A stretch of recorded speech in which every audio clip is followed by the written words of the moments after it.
عزیز طلباء و طالبات، 9ویں جماعت کی اردو کی میقات دوم میں آپ سب کا خیر مقدم ہے۔ ہماری اس میقات کا آغاز مضمون ریڈ کراس سوسائٹی سے ہوتا ہے۔ ریڈ کراس سوسائٹی کے بارے میں اس مضمون میں مختصر اور اہم معلومات فراہم کی گئی ہے۔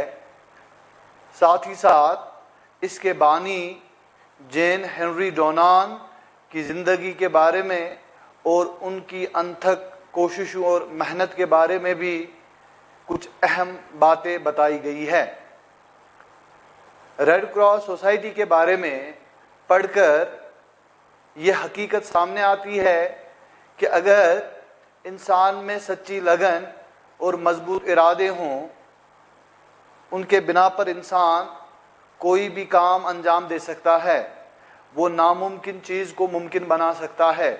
جیسے جین ہنری ڈونان کے ذہن میں خدمت خلق کا جذبہ پیدا ہوا، انہوں نے سچی لگن، محنت اور جی توڑ کوششوں سے اپنے اس ارادے کو کامیاب بنایا اور ان کا وہ خواب حقیقت میں تبدیل ہو گیا۔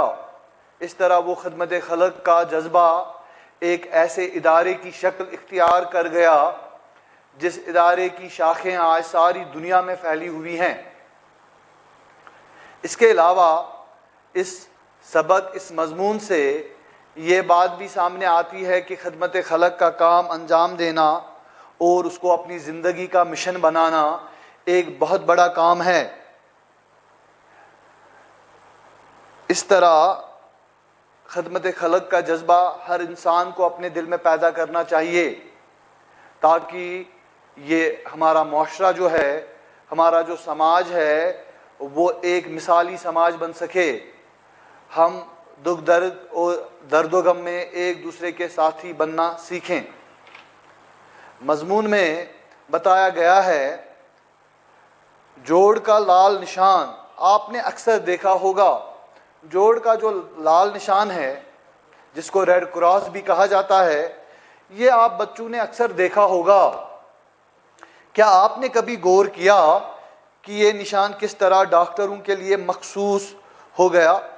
کیا کبھی آپ لوگوں نے اس بات پر غور کیا کہ یہ نشان جو ہے، جوڑ کا جو یہ لال نشان ہے، اس کو ڈاکٹروں کے لیے یا طبی سائنس کے لیے ہی کیوں مخصوص کے معنی ہے خاص، اس کو ڈاکٹروں کے لیے ہی کیوں خاص کر دیا گیا؟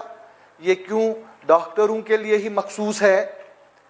یہ بھی جاننا مناسب ہوگا کہ کس طرح کسی ایک شخص کے ذہن میں خدمت خلق کا جذبہ ادارے کی شکل میں بدل جاتا ہے۔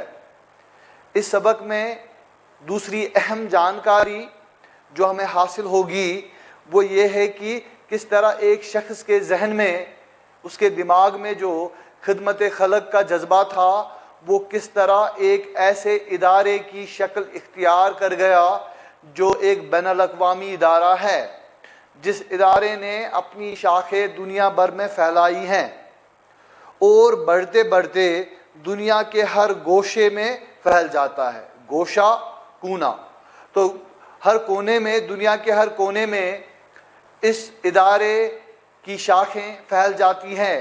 یہ ادارہ دنیا بھر میں اپنی جڑیں مضبوط بناتا ہے۔ آج ریڈ کراس سوسائٹی صرف علاج کا ادارہ نہیں بلکہ انسانی ہمدردی اور خدمت کا سب سے بڑا عوامی مورچہ بھی ہے۔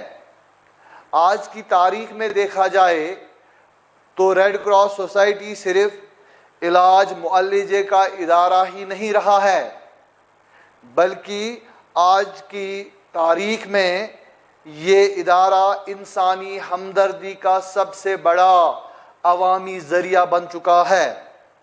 آئیے اس سوسائٹی اور اس کے قائم کرنے والے کے بارے میں بعض معلومات حاصل کریں۔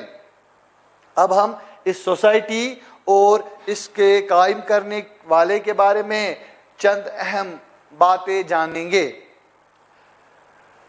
100 سال پہلے کی بات ہے، اٹلی کے ایک چھوٹے سے شہر سیلفرونیو پر آسٹریا کی طاقتور فوج کا قبضہ تھا۔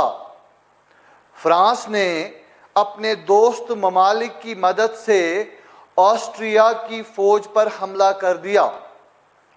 100 سال پہلے اٹلی کا ایک چھوٹا سا شہر تھا جس پر آسٹریا نے ناجائز قبضہ جمایا ہوا تھا۔ آسٹریا کی طاقتور فوج نے اٹلی کے اس چھوٹے سے شہر پر اپنا قبضہ کیا ہوا تھا، جس کو فرانس نے بالکل پسند نہیں کیا، اور فرانس نے اپنے چند دوست ممالک کی مدد لی اور آسٹریا پر حملہ کر دیا تاکہ اٹلی کے شہر سیلفرونی کو وہ آسٹریا کے قبضے سے نجات دلا سکے۔ بڑی خونریز لڑائی ہوئی، بڑی خونریز خون بہانے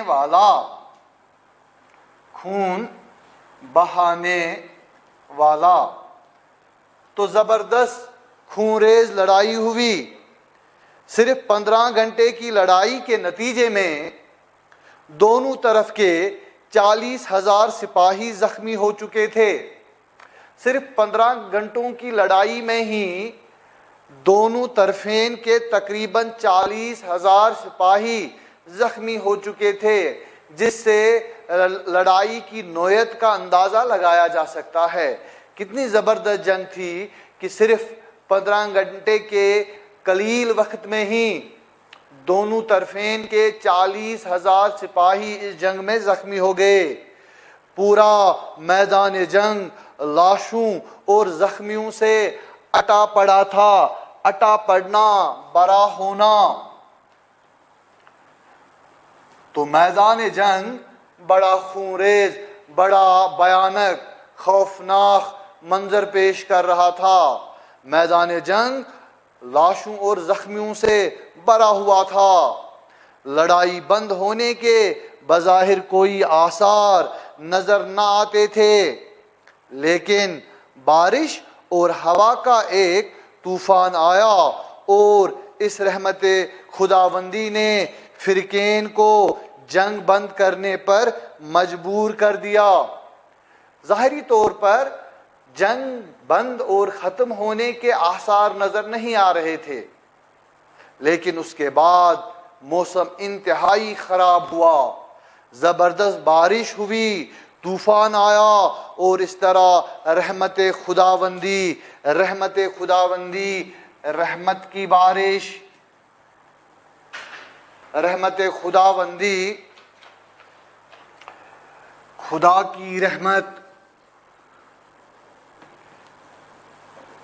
کی رحمت جلواگر ہوئی۔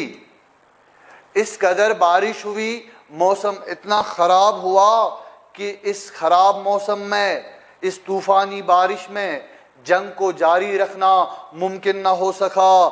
اس طرح دونوں فرقین جنگ بند کرنے پر مجبور ہو گئے۔ انہی دنوں سلفرونیو میں فرانس کے کسی بینک کا ایک عہدیدار جین ہنری ڈونان،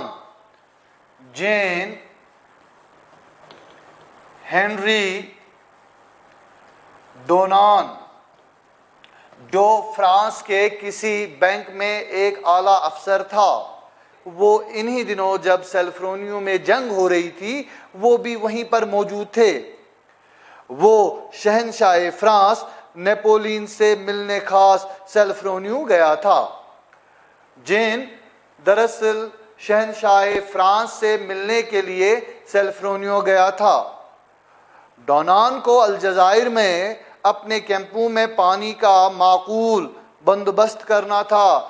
دراصل جین ہنری ڈونان اس لیے شہنشاہ فرانس سے ملنے سلفرونیو اٹلی کے شہر گیا تھا، کیونکہ ان کو الجزائر میں اپنے کیمپوں میں پانی کا معقول مناسب بندوبست کرانا تھا۔ اس لیے سہولتیں حاصل کرنے کے لیے شہنشاہ فرانس سے ملنے گیا تھا۔ لیکن ڈونان نے جب جنگ کی ان تباہ کاریوں کو دیکھا تو وہ اپنا کام بھول بیٹھا۔ لیکن جب اس نے میدان جنگ کا منظر دیکھا، میدان جنگ میں لاشوں اور زخمیوں کو دیکھا، تو جین ہنری ڈونان کو بہت دکھ محسوس ہوا۔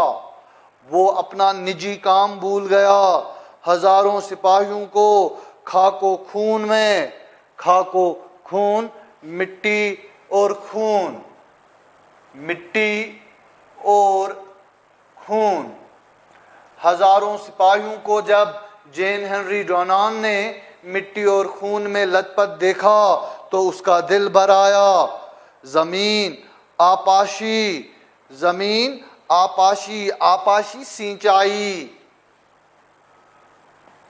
سینچائی، کاشتکار، کاشت کی زمین کے لیے پانی کا بندوبست کرنا۔ اور اسی سلسلے میں جین ہنری ڈونان نیپولین شہنشاہ فرانس سے ملنے گیا ہوا تھا، وہ ان سبھی چیزوں کو بھول گیا۔ اب اسے زمین، آپاشی، بینک، کوئی چیز یاد نہیں رہی۔ اس کے سامنے یہی مقصد تھا کہ وہ کسی طرح ان تڑپتے ہوئے زخمی سپاہیوں کی مدد کرے اور انہیں موت سے بچائے۔ جین ہنری ڈونان کا اب صرف یہی مقصد تھا کہ وہ اس میدان جنگ میں پڑے ہوئے زخمی سپاہیوں کی مدد کرے اور انہیں موت کے منہ سے بچا سکے۔ اسی مقصد کے لیے وہ فوراً سیلفرونیو کی طرف روانہ ہو گیا۔ وہاں اور اس کے قریب کے گاؤں کے لوگوں سے ملا۔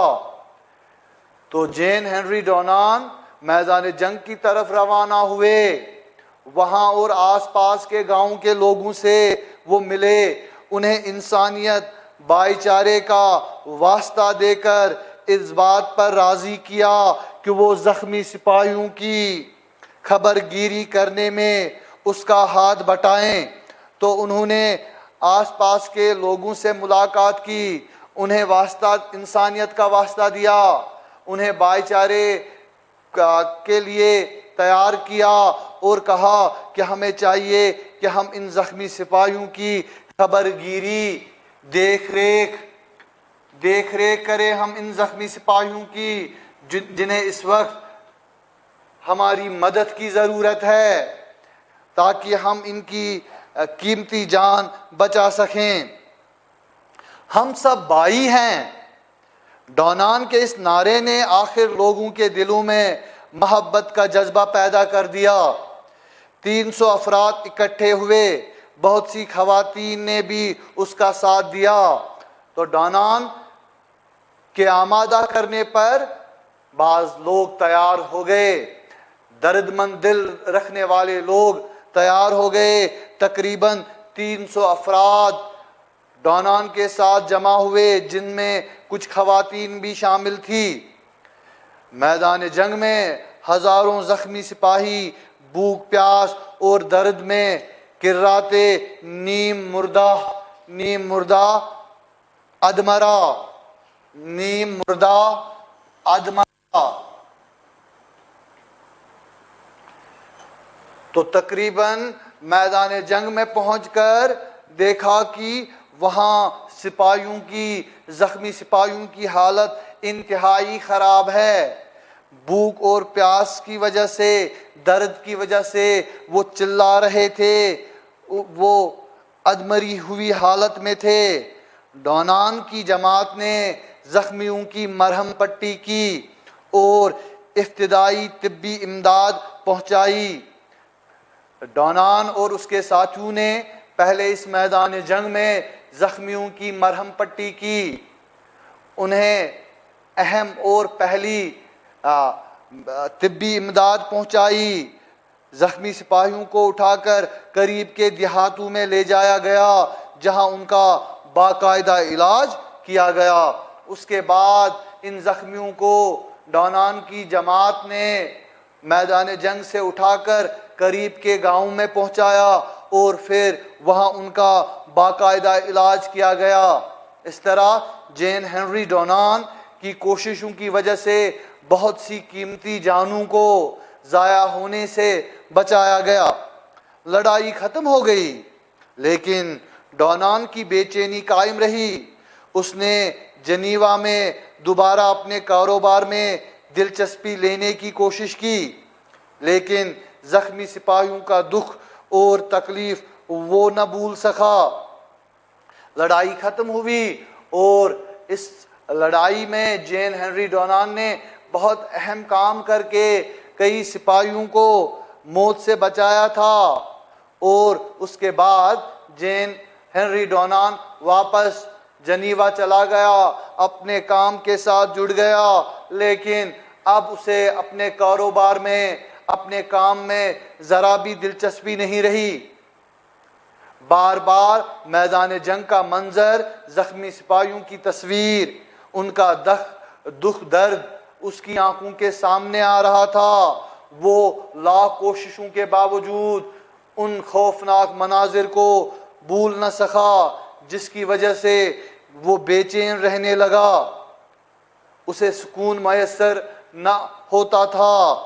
اب وہ کسی ایسی باقاعدہ تنظیم کا خواب دیکھنے لگا جو عالمی پیمانے پر زخمی سپاہیوں کی مدد کر سکے۔ اب جین ہنری ڈونان ایک ایسا خواب دیکھنے لگا کہ ایک ایسی تنظیم ہو، ایک ایسا ادارہ ہو جو عالمی سطح پر، عالمی پیمانے پر زخمیوں کی مدد کر سکے۔ جہاں کہیں بھی جنگ ہو تو جنگ میں زخمیوں کی مدد کے لیے کوئی باقاعدہ ادارہ ہونا چاہیے، کوئی تنظیم ہونی چاہیے۔ 1861 عیسوی میں اس نے سیلفرونیو کی یاد میں نامی ایک کتابچہ تیار کیا۔ اس کے بعد جین ہنری ڈونان نے 1861 میں ایک کتابچہ، چھوٹی کتاب تیار کی جس کا نام تھا سیلفرونیو کی یاد میں، اور اس کی ہزاروں کاپیاں چھپوا کر یوروپ میں تقسیم کروا دیں۔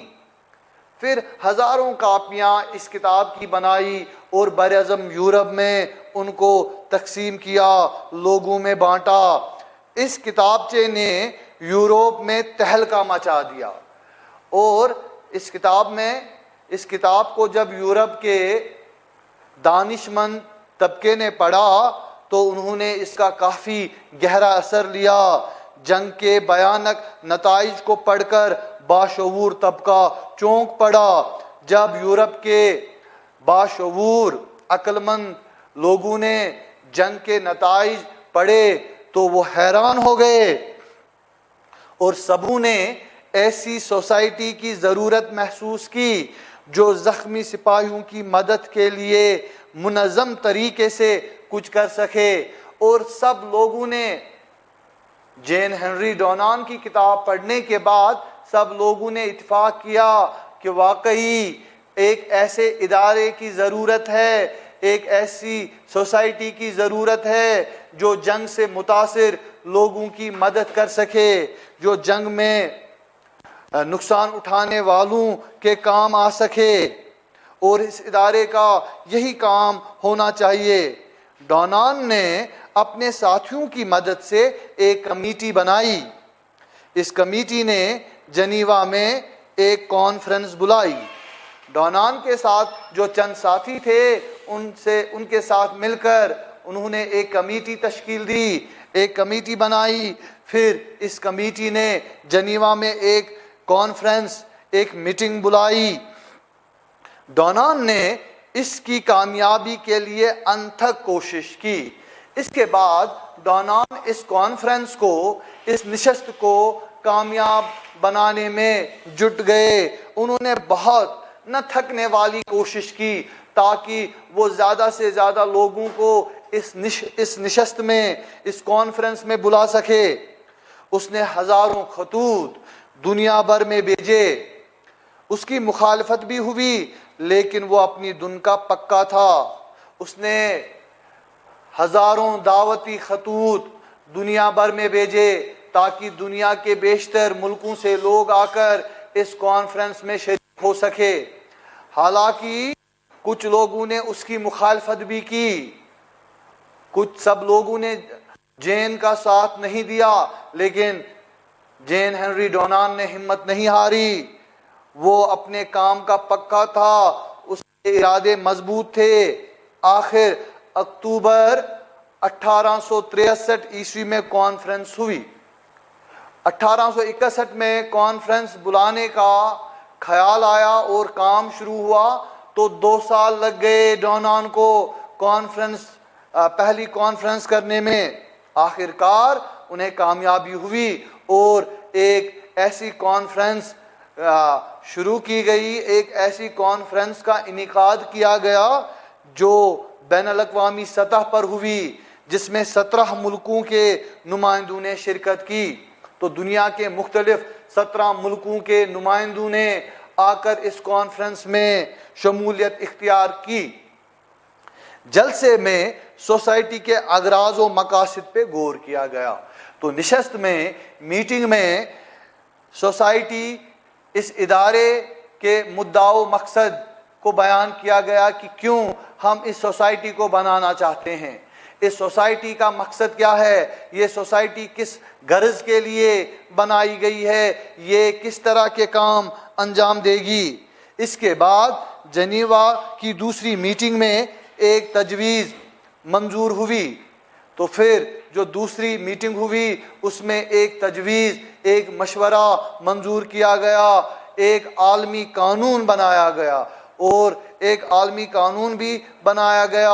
آج تک اس قانون کی پابندی ہوتی ہے اور آج تک اس قانون کی سبھی ممالک پابندی کرتے ہیں۔ اس قانون کے مطابق جہاں کہیں بھی جنگ لڑی جائے، جہاں کہیں بھی خون ریزی، قتل و غارت گری کے واقعات ہو یا قدرتی آفات ہو تو ریڈ کراس سوسائٹی منظم طریقے سے وہاں اپنا کام انجام دے سکتی ہے۔ اس طرح ریڈ کراس سوسائٹی وجود میں آئی۔ 1864 عیسوی سے ریڈ کراس اس کے افراد کو اسی نشان سے پہچانا جانے لگا، اور باقاعدہ طور پر 1864 عیسوی سے ریڈ کراس سوسائٹی کو اسی لال جوڑے کے نشان سے پہچانا جانے لگا۔ ریڈ کراس سوسائٹی اس طرح اپنے مقصد میں کامیاب ہوئی اور اس کی ترقی ہوتی گئی۔ تو ریڈ کراس سوسائٹی کا جو مقصد تھا وہ اس میں کامیاب ہوئی اور ریڈ کراس سوسائٹی آگے بڑھتی گئی، اسے ترقی ملتی گئی۔ لیکن اس کامیابی کے پیچھے ہنری ڈونان کی قربانی کا بڑا ہاتھ ہے۔ ریڈ کراس سوسائٹی کی وجہ سے وہ اپنے کاروبار پر توجہ نہ دے سکا، اس کا کاروبار تباہ ہو گیا۔ ریڈ کراس سوسائٹی کے وجود میں آنے میں سب سے بڑی قربانی جین ہنری ڈونان نے دی۔ اس سوسائٹی کی وجہ سے جین اپنے کاروبار میں توجہ نہ دے سکا اور اس کا سارا کاروبار تباہ ہو گیا۔ سب سے زیادہ تکلیف دہ بات تو یہ ہوئی کہ ریڈ کراس سوسائٹی نے اسے کچھ عرصے کے لیے نظر انداز کر دیا اور ڈونان کسی نامعلوم جگہ پر چلا گیا۔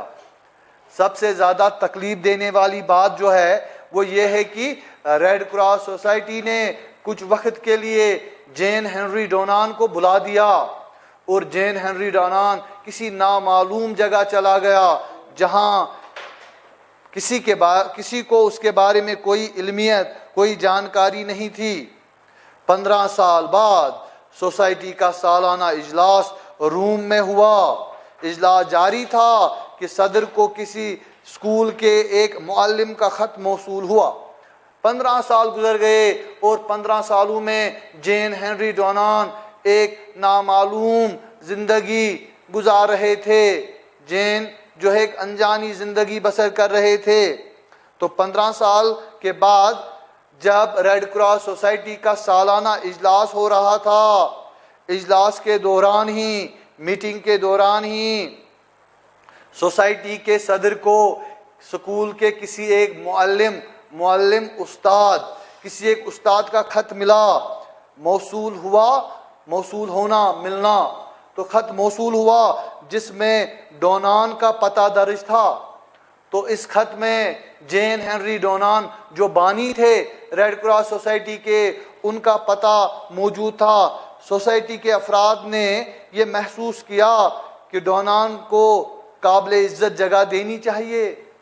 خط دیکھتے ہی، جین کا نام دیکھتے ہی سب کو ان کی یاد آئی، اور سوسائٹی کے سبھی ممبران نے اتفاق کیا کہ جین ہنری ڈونان کو ہم نے کافی دیر تک فراموش کیا ہے، بلا دیا ہے، اب اسے ایک عزت ملنی چاہیے، واقعی وہ قابل عزت ہیں۔ اسے نوبل پرائز دیا گیا۔ انسانی خدمت اور امن و امان کی فضا قائم کرنے کے اعتراف میں جین ہنری ڈونان کو دنیا کے سب سے بڑے اعزاز نوبل پرائز سے نوازا گیا، لیکن 15 سال کے اس عرصے میں اس کی صحت کافی گر چکی تھی۔ لیکن 15 سال کا جو یہ وقت تھا، نامعلوم زندگی کا جو یہ زمانہ تھا، اس میں جین ہنری ڈونان کافی کمزور ہو چکے تھے، ان کی صحت کافی گر چکی تھی، وہ دوبارہ صحت یاب نہ ہو سکے اور پھر دوبارہ وہ تندرست نہ ہو سکے۔ آخر 1910 عیسوی میں اس کا انتقال ہو گیا۔ اس طرح 1910 عیسوی میں یہ عظیم شخص، خدمت خلق کی بہترین مثال پیش کرنے والا یہ شخص اس دنیا کو ہمیشہ کے لیے چھوڑ کر چلا گیا۔ ریڈ کراس سوسائٹی انسانیت کی خدمت آج بھی اسی طرح کر رہی ہے۔ یہ سوسائٹی دنیا کے ہر ملک میں قائم ہے۔ کہیں سیلاب آ جائے، قدرتی آفات میں انسانی زندگی کا نقصان ہو جائے یا قتل و خون کے واقعات ہوں، ہر جگہ ریڈ کراس سوسائٹی کی شاخیں انسانی خدمت کا اعلیٰ ترین نمونہ پیش کرتی ہیں۔